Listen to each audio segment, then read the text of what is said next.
Olá, bem-vindo de volta ao programa Nisto Cremos, as grandes verdades da Bíblia. Hoje, o estudo número 8, vamos estudar a respeito de um tema grandioso na Palavra de Deus, o grande conflito. Um professor universitário fez uma pergunta para desafiar um dos seus alunos. Deus criou tudo que existe? Um aluno respondeu, sim. O professor perguntou de novo, Deus criou tudo mesmo? Sim, senhor, respondeu o jovem. O professor respondeu, olhem bem, se Deus criou tudo, então Deus fez o mal. E alguém que faz o mal não pode ser totalmente bom. Resumindo, Deus é mau. Outro estudante levantou a mão e disse, professor, posso fazer uma pergunta? Claro, prossiga. Professor, o frio existe? O professor respondeu, lógico que existe frio. O rapaz completou, de fato, senhor, o frio não existe. Segundo as leis da física, na realidade o frio não existe. O que existe mesmo é a ausência de calor. O calor é a energia térmica que os corpos têm a capacidade de receber e transmitir. O zero absoluto é a ausência total e absoluta de calor. Nós criamos o conceito de frio para descrever como nos sentimos se não temos calor. O jovem continuou dizendo, professor, posso fazer outra pergunta? Pode, disse o professor. Existe a escuridão? O professor respondeu, existe, claro. O estudante disse, novamente cometeu um erro, senhor. A escuridão também não existe. Na realidade, o que existe é a luz. A escuridão é apenas a ausência de luz. A ciência estuda a luz, suas ondas, intensidades, cores, mas nós não podemos estudar a escuridão. Escuridão é um conceito que o homem desenvolveu para descrever o que acontece quando não há luz. Finalmente, o jovem perguntou ao professor, Senhor, o mal existe? O professor, agora mais pensativo, respondeu, claro que sim, já disse que existe. Olhe o mundo à sua volta e você vai ver estupros, crimes, violência. O estudante completou dizendo, o mal não existe, Senhor. Pelo menos não existe por si mesmo. O mal é simplesmente a ausência de Deus. É o mesmo dos casos anteriores. O mal é um conceito criado para descrever essa ausência de Deus. Deus não criou o mal. Não é como a fé ou como o amor, que existem como existem o calor e a luz. O mal é o resultado de a humanidade não ter Deus presente em seu coração. Então, o professor, depois de balançar a cabeça, perguntou, como é seu nome, jovem? E aquele jovem timidamente respondeu, Albert Einstein, professor. Bem, a verdade é que a Bíblia fala da existência do mal, não como uma criação de Deus, mas como o resultado de uma má escolha feita por uma de suas criaturas e que acabou se alastrando e contaminando muitas outras criaturas e também o nosso planeta. A Bíblia revela que há um conflito cósmico entre o bem e o mal. Utilizando a figura de reis antigos, Tiro, Babilônia, como descrições de Lúcifer, a Bíblia nos dá um vislumbre de como se originou o mal. No ambiente celeste perfeito, onde Deus vivia em perfeita harmonia com os seus anjos, um desses anjos permitiu que o mal nascesse em seu coração. Esse é o início do grande conflito entre o bem e o mal, no qual você e eu estamos envolvidos. Vamos conhecer melhor essa história a partir de agora.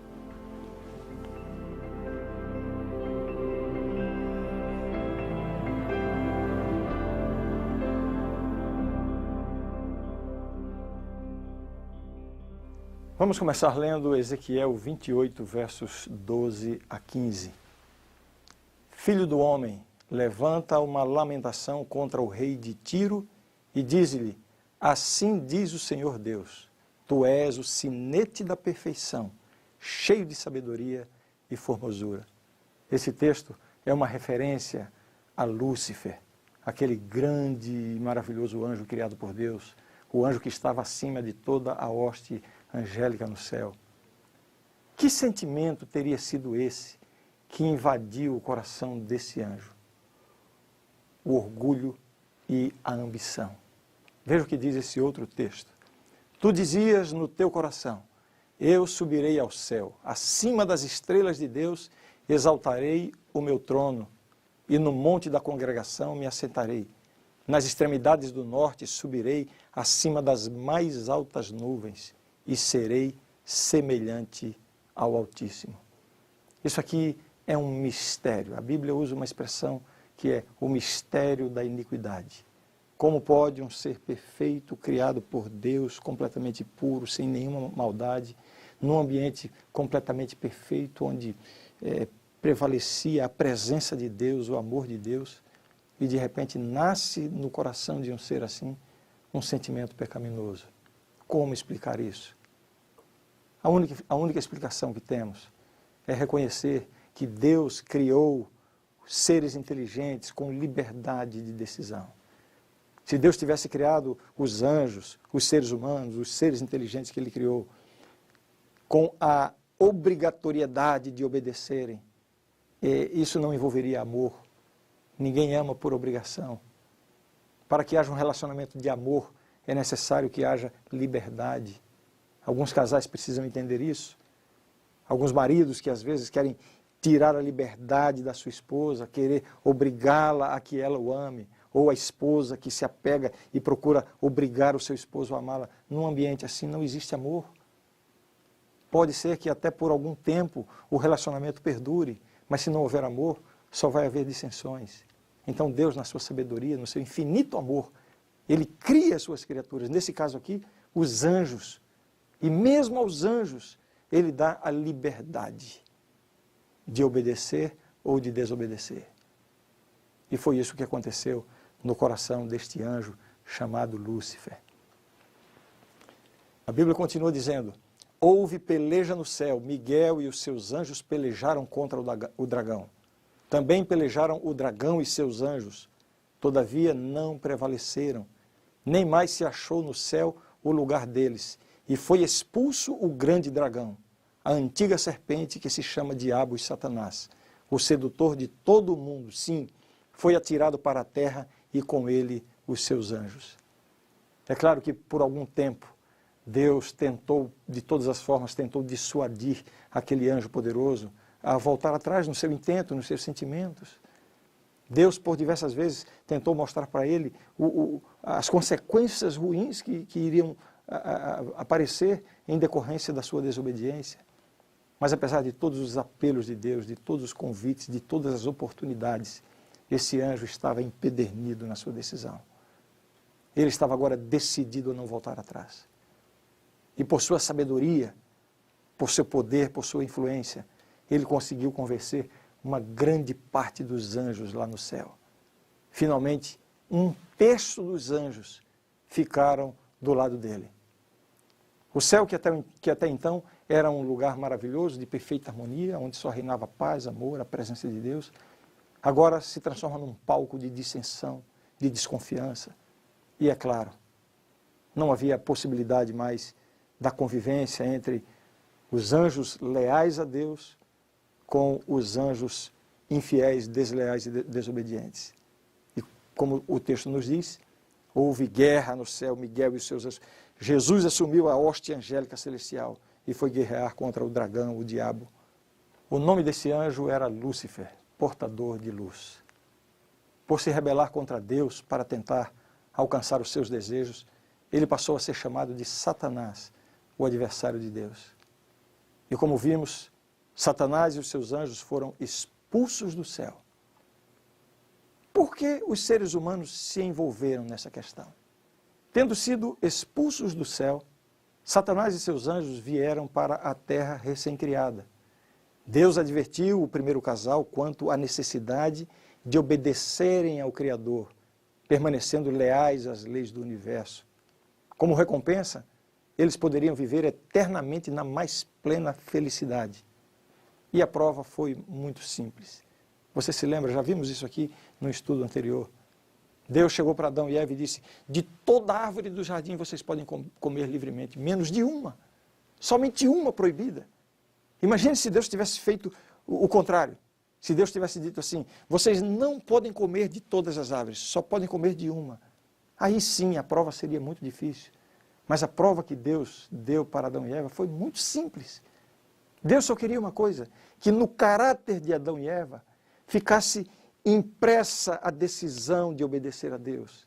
Por isso Deus colocou uma questão tão simples e fácil de obedecer. Mas eles tinham que tomar a escolha, tomar a decisão, fazer a escolha pela obediência.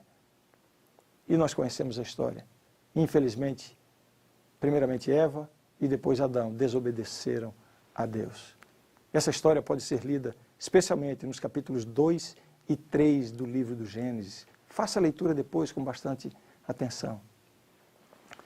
Assim o pecado retirou de Adão e Eva o domínio sobre a terra, entregando-o a Satanás, que então passou a reclamar o título de o príncipe deste mundo. E este fato trouxe um impacto muito forte sobre a raça humana. A partir de uma desobediência aparentemente simples, o pecado foi desvirtuando a imagem de Deus no homem a tal ponto que Deus disse algo muito lamentável para a família humana. Vejam a que ponto chegou a raça humana. Viu o Senhor que a maldade do homem se havia multiplicado na terra e que era continuamente mal todo o desígnio do seu coração. Gênesis capítulo 6, verso 5. Mas aí Deus intervém de forma drástica e para purificar a terra manda o dilúvio. Pouco tempo depois, no entanto, os descendentes de Noé mostram a sua falta de confiança em Deus ao construírem uma torre de Babel para escapar de um novo dilúvio. Vejam só, mesmo depois da promessa que Deus tinha feito de que jamais destruiria o mundo com água novamente, eles tomaram uma iniciativa por conta própria, uma decisão completamente independente de Deus para subir às alturas. Nos faz lembrar o sentimento de Lúcifer lá no céu. Subirei às mais altas, às maiores alturas. Mais uma vez, Deus procura resgatar a humanidade apostatada, fazendo então agora um concerto, uma aliança com Abraão, no qual abençoaria, por intermédio dos seus descendentes, todas as nações da terra. Deus vai a Abraão, escolhe Abraão, chama Abraão e, através de Abraão, Deus faz a promessa: todas as famílias da terra serão benditas. Deus estava falando não apenas da descendência da família grande que surgiria de Abraão, mas especialmente do descendente de Abraão, que seria Jesus Cristo. Foram esses mesmos descendentes de Abraão que, séculos depois, contribuíram com Satanás para crucificar Jesus Cristo, Salvador do mundo, Filho de Deus. Este planeta é o palco sobre o qual está sendo travada esta luta dramática entre o certo e o errado, entre Deus e Satanás. Existe, portanto, a questão cósmica envolvida. A questão entre o bem e o mal, o certo e o errado, extrapolam a nossa esfera individual, familiar, social. Esta é uma questão cósmica. Existem interesses grandiosos, interesses eternos envolvidos nisso. E sabe o que está em jogo nessa questão cósmica? Qual é o ponto central da discussão? É a lei de Deus. Vamos entender isso. O mundo natural é regido por leis exatas, que o mantêm em perfeita ordem. A lei da gravidade, por exemplo, é uma dessas leis. Agora imagine só, como seria o mundo se alguns corpos seguissem a lei da gravidade e outros não, sem qualquer ordem. Se o que colocamos no fogo ora esquentasse, ora não. Se a Terra ora girasse a uma velocidade, depois girasse em outra velocidade, não houvesse leis estritas, seria uma tragédia, não? Assim, da mesma forma que as leis naturais são imprescindíveis para o perfeito funcionamento do mundo físico, a lei moral de Deus é essencial para que o universo moral se mantenha em ordem. Satanás inverte a responsabilidade pela desordem existente no mundo. Ele culpa Deus por ter criado e imposto de forma arbitrária uma lei que restringe a liberdade individual e que é impossível de ser seguida.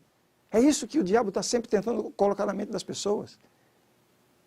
Quando se fala de Deus, quando falamos da Bíblia, quando se fala de religião, o primeiro sentimento que toma conta das pessoas que não conhecem essa realidade é de que tudo isso é muito difícil, é impossível seguir, é injusto, vai atrapalhar a minha vida.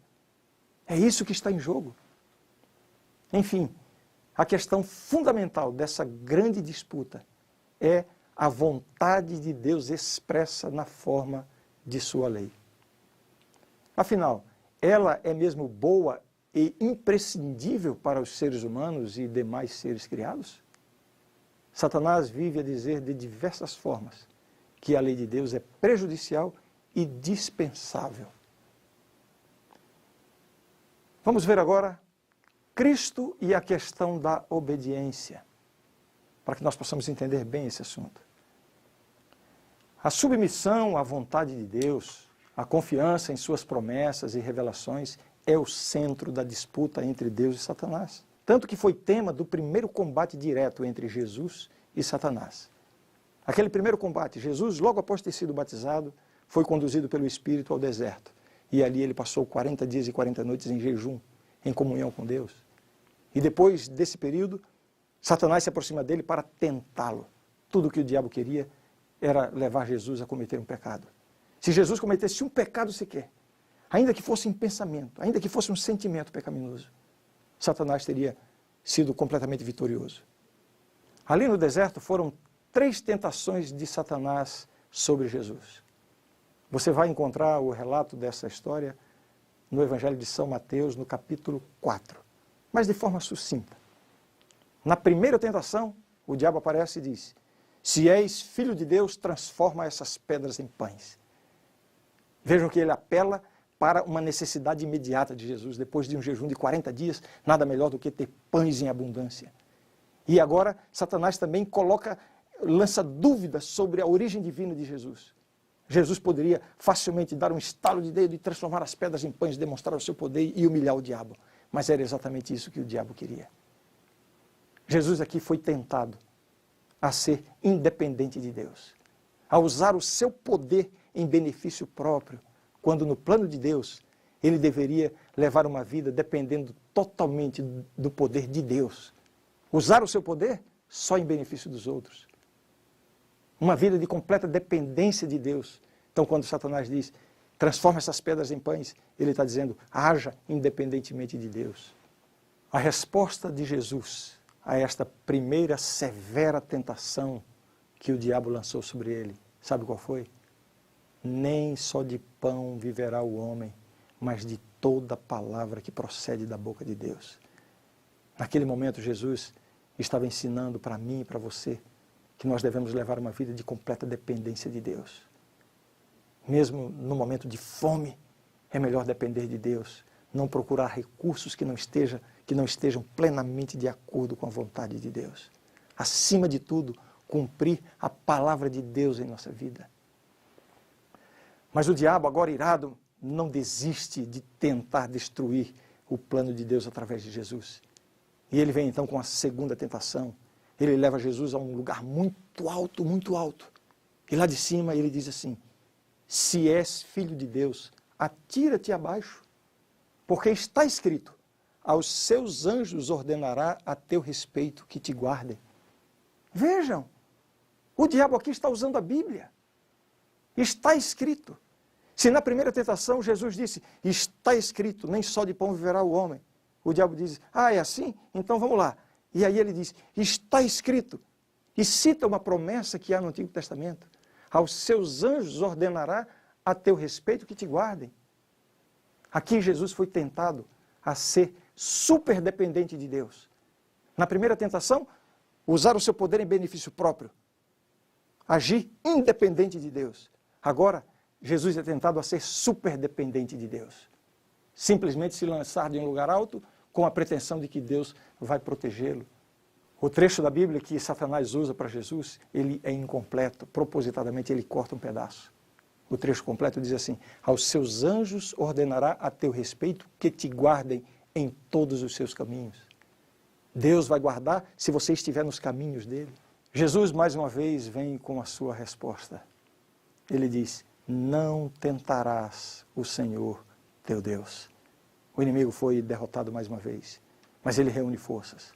Ele não desiste, ele quer a todo custo destruir o plano de Deus através da vida e do ministério de Cristo. E então ele vem com uma terceira tentação. Ele leva Jesus para certo lugar e provê, dá a Jesus uma visão extraordinária. Jesus pode ver de alguma forma os reinos do mundo e a glória deles. E aí Satanás faz a proposta: tudo isso te darei, se prostrado me adorares. Em outras palavras, Jesus, você veio ao mundo para reconquistar o mundo que agora é meu, eu sou o príncipe desse mundo. Qual é o plano? Qual é o plano? O plano é sofrer? O plano é ser humilhado? O plano é ser rejeitado? O plano é passar por todo tipo de sofrimento e finalmente morrer para reconquistar o mundo? Não precisa fazer isso. Eu tenho uma proposta melhor para você. Basta que você me adore e eu te dou tudo. Aqui Jesus foi tentado a obter algo, se desviando do plano de Deus. E sua resposta, mais uma vez, foi incisiva.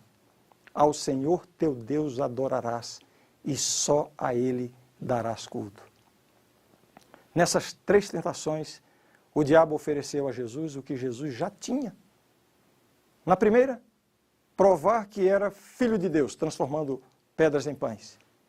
Pouco tempo antes, Jesus tinha ouvido, tempo antes, no batismo, Jesus tinha ouvido a voz do Pai vindo do céu, uma pomba, o Espírito Santo em forma de pomba, e o Pai dizendo: este é meu Filho amado em quem me comprazo. Jesus já tinha convicção de que ele era o Filho de Deus. Na segunda tentação, ele foi tentado a receber a proteção dos anjos. Jesus já tinha à sua disposição todos os anjos de Deus. E na terceira tentação, Satanás ofereceu os reinos do mundo e a glória deles. Jesus é o verdadeiro dono do universo. Não é o diabo que pretende ter assumido o controle sobre esse mundo. Este mundo pertence a Deus. É verdade que está passando por uma situação problemática, mas que está sendo resolvida. O dono deste mundo é Deus.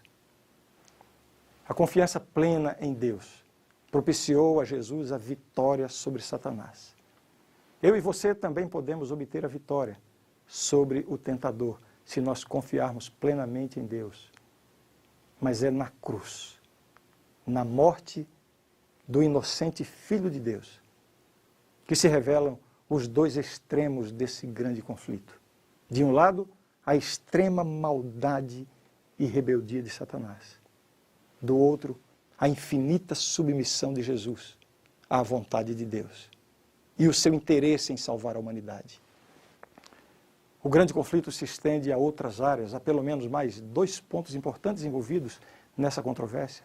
A Bíblia. O principal ataque que o inimigo de Deus tem feito à Bíblia é levar as pessoas a tratá-la como se não houvesse diferença entre ela e outros escritos antigos. Mesmo teólogos têm negado a Bíblia como a palavra de Deus, a infalível revelação de sua vontade. O outro ponto envolvido no conflito é a pessoa de Cristo. Os contemporâneos de Jesus duvidavam da sua natureza.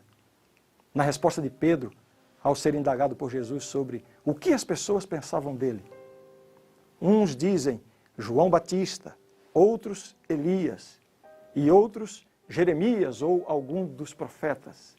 Isso está em Mateus capítulo 16. Enfim, ele é um homem. Pedro disse: tu és o Cristo, o Filho do Deus vivo. Mateus 16:15. É somente pela compreensão de Cristo é que se pode atingir o conhecimento da verdade. Jesus mesmo disse: eu sou a verdade. Tentar alcançar a verdade fora de Jesus é impossível. Toda essa cena do grande conflito entre o bem e o mal é reproduzida em cada coração humano. Por um lado, o inimigo de Deus se empenha para deixar o pecador afastado de Deus. É isso que ele quer. E assim, não receber o perdão pelos pecados, os pecados cometidos, e nem receber o poder para uma nova vida de obediência ao lado de Deus. O esforço do diabo, no grande conflito que ele trava no meu coração e no seu coração, é manter-nos afastados de Deus, para que nós não tenhamos acesso ao perdão de Deus e ao poder para termos uma vida vitoriosa. Por outro lado, o Espírito Santo segue convidando insistentemente cada pecador a abrir o seu coração a Jesus e permitir assim que o Senhor governe a sua vida. Essa é a única possibilidade de ser feliz e encontrar significado na existência. Qual é a sua decisão? De que lado do grande conflito você vai ficar?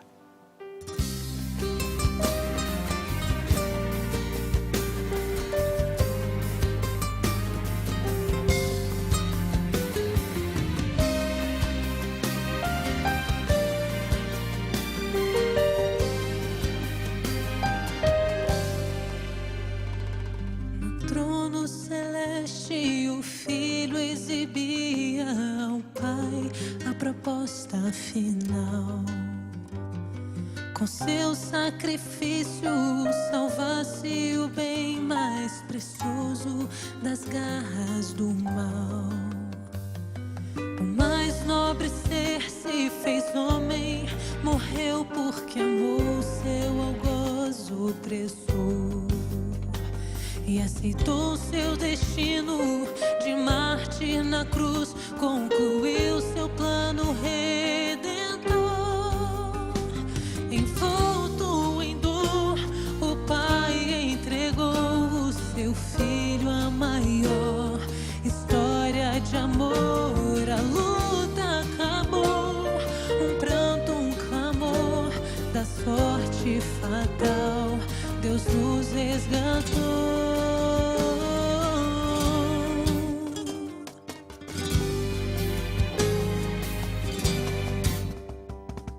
O peso que subjugava o Santo Cordeiro era o nosso pecado.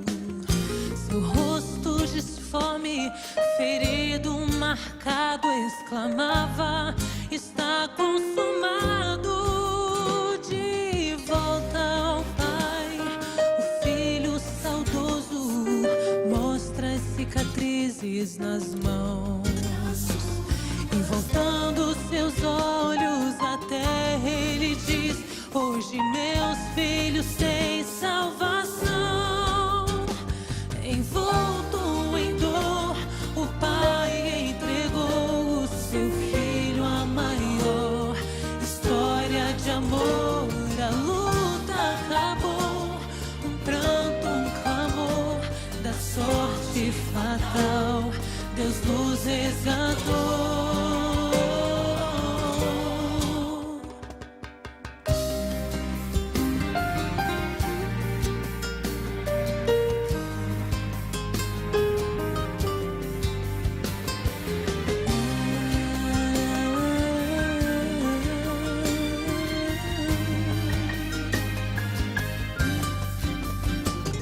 Envolto em dor, o Pai entregou o seu Filho a maior história de amor. A luta acabou, um pranto, um clamor da sorte fatal, Deus nos resgatou.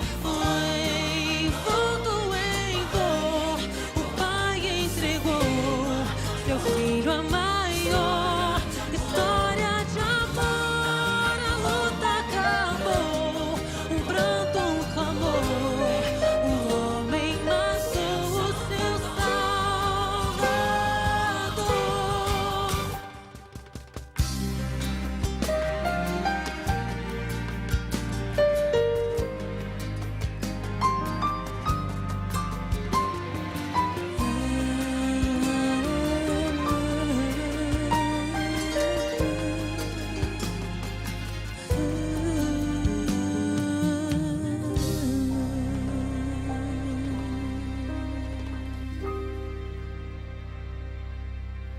A grande verdade do estudo de hoje é esta.